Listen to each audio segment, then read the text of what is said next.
تمام تعریفیں اس اللہ کے لیے ہیں جس نے انسان کو پیدا کیا اور انسان کو اشرف المخلوقات بنایا۔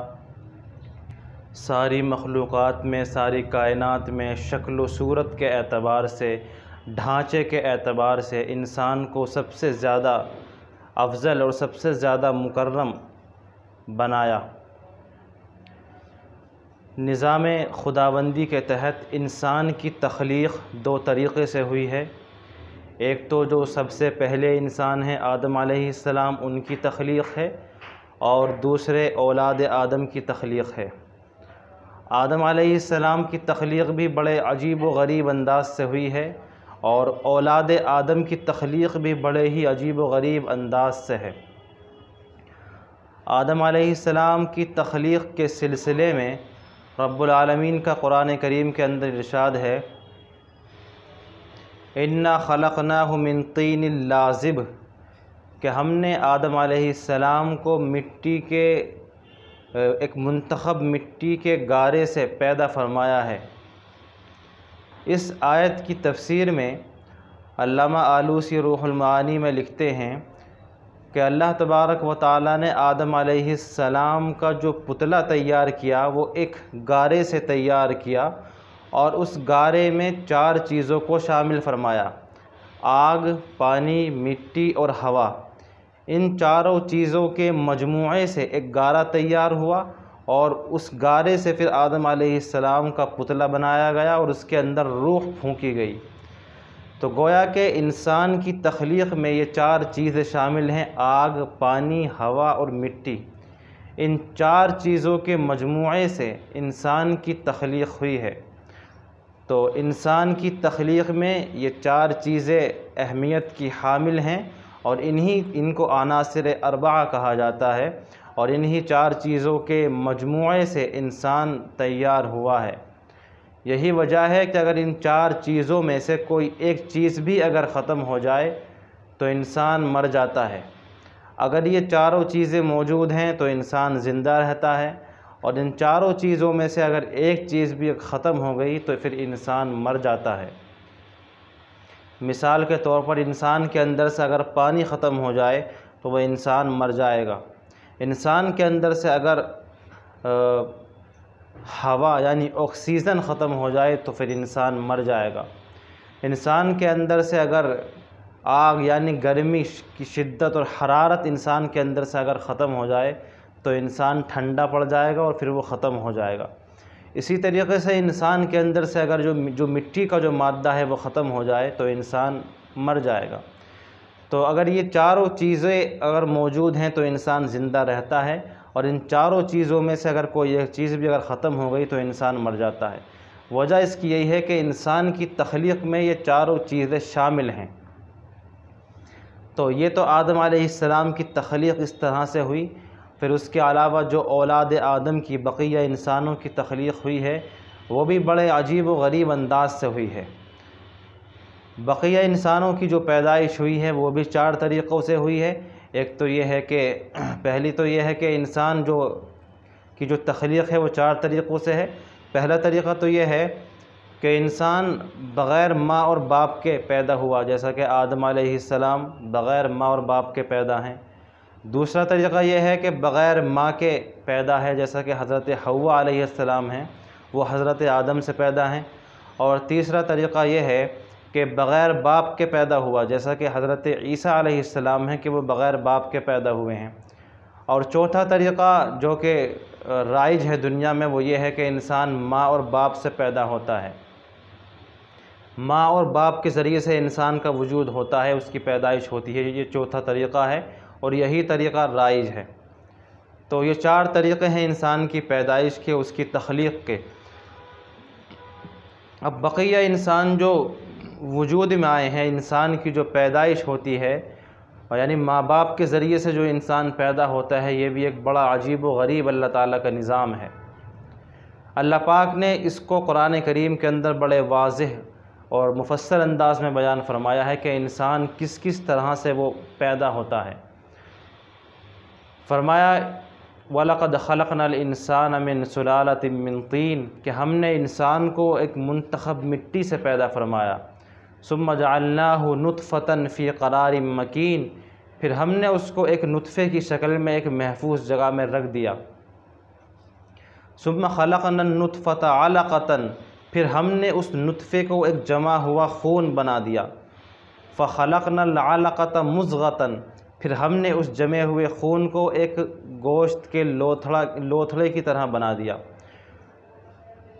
فخلقنا المضغۃ عظاما، پھر ہم نے اس گوشت کے لوتھڑے کو ہڈیوں کی شکل میں بنا دیا۔ فکسونا العظام لحما، پھر ہم نے ان ہڈیوں پر گوشت کو جو ہے تن دیا، گوشت کو چڑھا دیا۔ ثم انشأناہ خلقا آخر، پھر ہم نے اس کو ایک نئی مخلوق بنا کر کے تیار کر دیا۔ یہ انسان کی تخلیق کا بڑا عجیب و غریب انداز ہے، بڑا عجیب و غریب نظام ہے جو اللہ تعالیٰ نے قرآن کریم کے اندر بیان فرمایا ہے، اور اس کے بھی پھر مدارج ہیں، اس کے بھی مراحل ہیں، اس کا بھی وقت ہے، جو یعنی یہ مدارج طے کرتا ہے، مراحل طے کرتا ہے، وقت طے کرتا ہے، اس کے بعد وجود میں آتا ہے۔ مثال کے طور پر ایک نطفہ جو مرد کے اندر سے چلتا ہے، وہ ماں کے رحم میں جا کر کے قرار پاتا ہے۔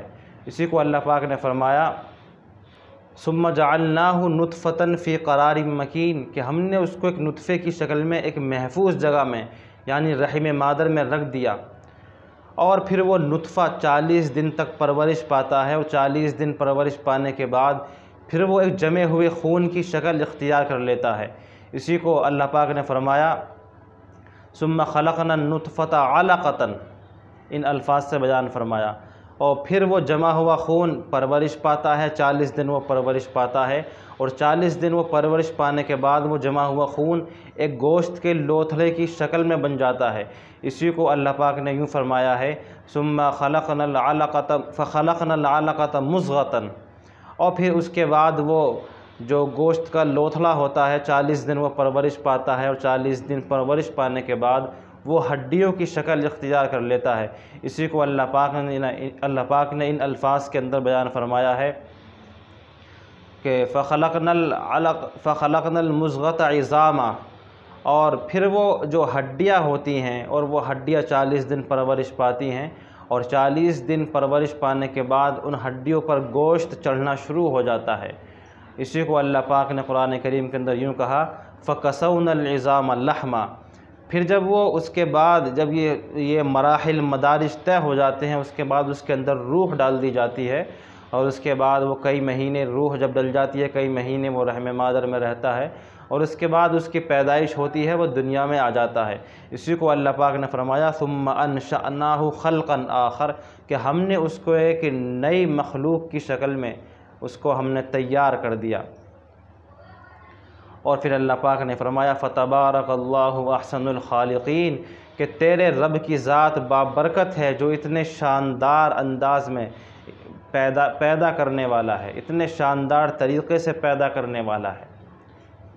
اللہ پاک نے انسان کو بڑے ہی اچھے انداز میں، بڑے خوبصورت انداز میں پیدا فرمایا ہے، اور ساری کائنات کے اندر انسان اپنی شکل و صورت کے اعتبار سے، اپنے ڈھانچے کے اعتبار سے ساری مخلوق میں سب سے ممتاز ہے۔ اسی کو اللہ رب العالمین نے فرمایا ہے لَقَدْ خَلَقْنَا الْإِنسَانَ فِي أَحْسَنِ تَقْوِيمٍ، کہ ہم نے انسان کو ایک خوبصورت ڈھانچے میں ڈھالا ہے۔ قرآن کریم کی جو سب سے پہلی آیت ہے، جو سب سے پہلی سورت ہے، اور اس سب سے پہلی سورت کی جو سب سے پہلی آیت ہے الحمدللہ رب العالمین، جس کا ترجمہ یہ ہے کہ تمام تعریفیں اس اللہ کے لیے ہیں جو تمام جہانوں کا پالنے والا ہے۔ اس آیت کی تفسیر میں علامہ ابن کثیر نے یہ لکھا ہے کہ 18,000 عالم ہیں، جس طرح دنیا ایک عالم ہے، اسی طریقے سے 18,000 عالم ہیں، اور ان 18,000 عالم کے اندر ہر عالم میں اللہ کی مخلوق رہتی ہے۔ تو پتہ یہ چلا کہ اللہ کی 18,000 مخلوقات ہیں۔ تو اس کا مطلب یہ ہے کہ اللہ تعالیٰ کی بہت ساری مخلوقات ہیں، اور ان تمام مخلوقات میں سب سے زیادہ شکل و صورت کے اعتبار سے، ڈھانچے کے اعتبار سے جو سب سے زیادہ خوبصورت ہے وہ انسان ہے۔ اسی کو رب العالمین نے یوں کہا ہے لَقَدْ خَلَقْنَا الْإِنسَانَ فِي أَحْسَنِ تَقْوِيمٍ۔ اب مجھے ایک واقعہ یاد آ رہا ہے، علامہ قرطبی نے ایک واقعہ یہ لکھا ہے کہ ایک صاحب تھے جن کا نام تھا عیسیٰ ابن موسیٰ رحمۃ اللہ علیہ۔ وہ اپنی بیوی سے بہت زیادہ محبت فرمایا کرتے تھے، اور ایک مرتبہ ایسا ہوا کہ انہوں نے اپنی بیوی کو یہ کہہ دیا کہ تم بہت زیادہ خوبصورت ہو، اور اگر تم چاند سے زیادہ خوبصورت نہیں ہو تو تمہیں طلاق ہے۔ اب انہوں نے جملہ تو بول دیا، لیکن بعد میں بڑے پریشان ہوئے، بہت پریشان کہ بھئی میری بیوی تو چاند سے زیادہ خوبصورت نہیں ہے، لہذا اس کو طلاق واقع ہو گئی ہے، اب کیا کیا جائے۔ کئی علماء کے پاس گئے، مسئلہ معلوم کیا، تمام علماء نے جواب دیا کہ بھئی آپ کی بیوی تو چاند سے خوبصورت نہیں ہے، لہذا طلاق واقع ہو گئی ہے۔ اس کے بعد بڑے پریشان، بیوی نے الگ رہنا شروع کر دیا، انہوں نے الگ رہنا شروع کر دیا۔ اتفاق سے ایک مرتبہ وہ امام اعظم ابو حنیفہ نور اللہ مرقدہ کے ایک شاگرد کے پاس گئے اور جا کر کے اپنا مسئلہ بیان کیا کہ میں نے یہ کہا ہے کہ اپنی بیوی سے کہ تو چاند سے زیادہ خوبصورت نہیں ہے تو تجھے طلاق، اور بیوی چاند سے زیادہ خوبصورت ہے نہیں تو لہذا اسے طلاق ہو گئی، اب کیا کیا جائے۔ تو امام ابو حنیفہ کے ان شاگرد نے یہ فرمایا کہ آپ کی بیوی کو طلاق نہیں ہوئی ہے، آپ کی بیوی چاند سے زیادہ خوبصورت ہے، اسے طلاق نہیں ہوئی ہے، لہذا آپ جاؤ اور ساتھ میں جا کر کے رہو۔ اب یہ بڑے خوش ہوئے، انہوں نے لوگوں سے جا کر کے کہا کہ بھئی بیوی چاند سے زیادہ خوبصورت ہے، طلاق نہیں ہوئی۔ سارے لوگ اکٹھا ہو کر کے امام ابو حنیفہ کے اس شاگرد کے پاس آئے اور جا کر کے سب لوگوں نے یہ کہا کہ بھئی چاند سے زیادہ خوبصورت ہے اس کی بیوی، یہ کیسے آپ نے سمجھ لیا، اس کو ذرا بتاؤ۔ تو کہنے لگے کہ واقعی اس کی بیوی چاند سے زیادہ خوبصورت ہے، وہ اس طرح کہ باری تعالیٰ کا ارشاد ہے لَقَدْ خَلَقْنَا الْإِنسَانَ فِي أَحْسَنِ تَقْوِيمٍ، کہ ہم نے انسان کو ایک خوبصورت ڈھانچے میں ڈھالا ہے۔ یعنی اللہ کی بے شمار مخلوقات ہے، کائنات کے اندر بہت ساری مخلوقات ہیں، چاند بھی ہے، سورج ستارے، اس کے علاوہ بے شمار مخلوقات ہے، اور ساری مخلوقات میں اللہ پاک نے انسان کے بارے میں یہ کہا ہے کہ ہم نے انسان کو سب سے بہترین خوبصورت ڈھانچے میں ڈھالا ہے۔ تو معلوم یہ ہوتا ہے کہ اللہ کی ساری مخلوقات میں سب سے زیادہ اچھا اور سب سے زیادہ شکل و صورت کے اعتبار سے، اپنے ڈھانچے کے اعتبار سے سب سے زیادہ خوبصورت جو ہے وہ انسان ہے، لہذا ان کی بیوی چاند سے زیادہ خوبصورت ہے، طلاق نہیں ہوئی۔ تو میں اس واقعے سے یہ بتلانا چاہ رہا ہوں کہ انسان ساری مخلوقات میں اپنی شکل و صورت کے اعتبار سے، اپنے ڈھانچے کے اعتبار سے سب سے زیادہ خوبصورت ہے، کوئی بھی مخلوق انسان کے مقابلے میں نہیں ہے۔ تو انسان کو اللہ رب العالمین نے بڑے ہی اچھے انداز میں پیدا کیا ہے، اور انسان کی پیدائش کے بھی مختلف طریقے ہیں اور مختلف انداز ہیں، نظام کائناتی کچھ اس طرح ہیں، اور اللہ پاک نے بڑا عجیب و غریب نظام انسان کی پیدائش کا رکھا ہے کہ عقلیں بھی سوچنے پر حیران رہ جاتی ہیں۔ آج کا میڈیکل سائنس بھی یہی کہہ رہا ہے کہ انسان کی پیدائش اس طرح سے ہوتی ہے، یعنی قرآن کریم جو کہہ رہا ہے سائنس بھی وہی کہہ رہی ہے۔ سائنس تو آج کی دریافت ہے، سائنس تو آج کہہ رہا ہے، لیکن قرآن کریم نے 1400 سال پہلے یہ باتیں بتلائیں کہ انسان کیسے کیسے پیدا ہوتا ہے۔